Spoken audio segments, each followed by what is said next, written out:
This channel does not promote any violent, harmful, or illegal activities. All content provided by this channel is meant for an educational purpose only. রঙের গেরোয় থমকে কেন্দ্রের অনুদান। কেন্দ্রীয় সরকারের জাতীয় স্বাস্থ্য মিশন চায় পুরসভার স্বাস্থ্য কেন্দ্রগুলিতে করা হোক তাদের পছন্দের রং। অভিযোগ, রাজ্য সরকার এবং কলকাতা পুরসভা দাবি না মানায় অনুদান বন্ধ করে দিয়েছে জাতীয় স্বাস্থ্য মিশন। বর্তমানে কলকাতা পুরসভার স্বাস্থ্যকেন্দ্র এবং স্যাটেলাইট স্বাস্থ্যকেন্দ্রের মোট সংখ্যা 169। জাতীয় স্বাস্থ্য মিশনের আংশিক অনুদানে সেখানে চিকিৎসক, নার্স এবং অস্থায়ী কর্মী নিয়োগ করা হয়। কিন্তু 2024 এপ্রিল থেকে বন্ধ কেন্দ্রের অনুদান। কারণ হিসেবে বলা হয় নীল সাদা নয়, জাতীয় স্বাস্থ্য মিশনের ঠিক করা রঙই করতে হবে স্বাস্থ্য কেন্দ্রগুলিতে, দাবি কলকাতা পুরসভার।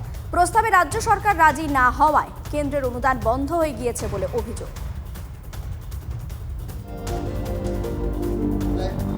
জাতীয় স্বাস্থ্য মিশন প্রকল্পের urban primary health centre maximum তৈরি হয়েছে, কিন্তু সম্প্রতি কেন্দ্র রাজ্য সম্পর্কে টানাপোড়েনে গত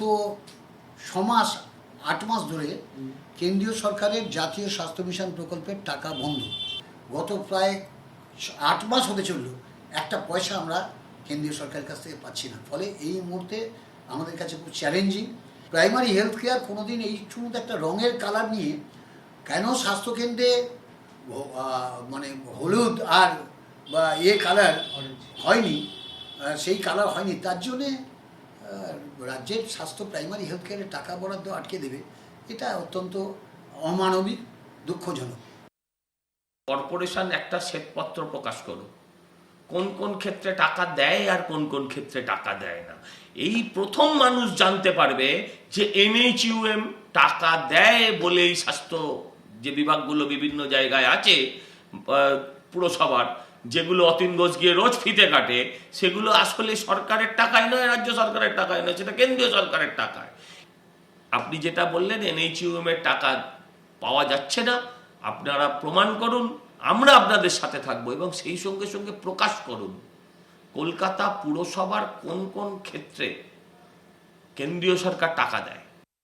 পশ্চিমবঙ্গে এটা তো ঘটনা যে সেটা হেলথ মিশন বলুন, আবাস যোজনা বলুন, বিভিন্ন খাদ্য দপ্তরে বলুন, বা কেন্দ্রের টাকা রাজ্যে আসছে, রাজ্য তার হিসাব দিচ্ছে না, এটা তো আজকের নতুন ঘটনা নয়। সেই জন্যে এই যে অভিযোগটা, এই অভিযোগটা যে একদম ফেলে দেওয়ার মতন তা নয়। আমিও একজন বঙ্গবাসী হিসাবে আমি নিশ্চয়ই চাইব কেন্দ্রীয় সরকার টাকা দিক, মানুষের সেবা হোক, পুরসভা পরিষেবা দিক, কিন্তু এটা সঙ্গে সঙ্গে এই জিনিসটাও দেখতে হবে যে এই যে র্যাম্পেন্ট করাপশান পশ্চিমবঙ্গের বুকে, এটার তো একটা শেষ চাই আমরা, এটার তো একটা শেষ হওয়া দরকার। এইটা কবে শেষ হবে? এটা কলকাতা পুরসভা বলুক, তৃণমূল কংগ্রেস বলুক। পরিষেবার সঙ্গে এই ধরনের রঙের দাবির আবদারের, এগুলো তো অন্যায় আবদার, মামার বাড়ির আবদার। এই যে কেন্দ্র টাকা বন্ধ করছে, বাংলার প্রতি বঞ্চনা। আচ্ছা, কোন টাকা বন্ধ করছে? এই টাকা তো বাংলার মানুষের করই আবার দিল্লিতে যায়, অথচ বাংলার পাওনা, বাংলার বিভিন্ন ক্ষেত্রের পাওনাগুলো কেন্দ্রীয় সরকার দিচ্ছে না। এবার যদি পুরসভার স্বাস্থ্যর ক্ষেত্রেও এই টাকাগুলো বন্ধ করে, এটা তো চূড়ান্ত অন্যায়। এবং এই যে অমুক রং করতে হবে, না হলে দেবো না, এর মানে কি?